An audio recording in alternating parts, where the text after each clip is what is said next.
In this tutorial, I am going to show you how to backtest a trading strategy on Tradingview so you can see how your idea would have performed before risking real money.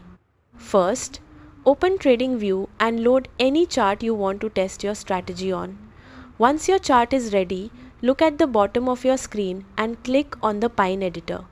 This is where you can add or edit strategy code. Now click on Create New to open a blank script. Delete any default code so you're working with a clean editor. Next, you need a strategy script.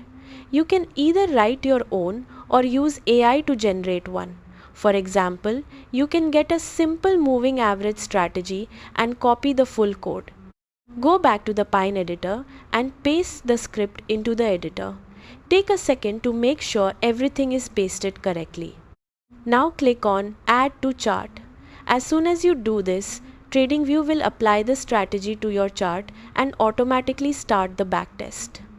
Next, open the Strategy Tester tab at the bottom. This is where you'll see all your results including profit, loss, win rate, and overall performance.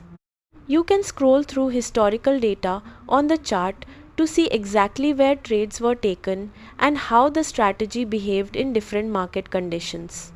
If you want to improve the strategy, go back into the code, adjust the settings like moving average length or entry conditions, then click Add to Chart again to retest instantly. If you see any errors, just fix the code or update it and run it again. Small adjustments can make a big difference in results. And that's it. By using the Pine editor and strategy tester in Tradingview, you can quickly backtest any trading idea and make smarter, data-driven decisions before entering real trades.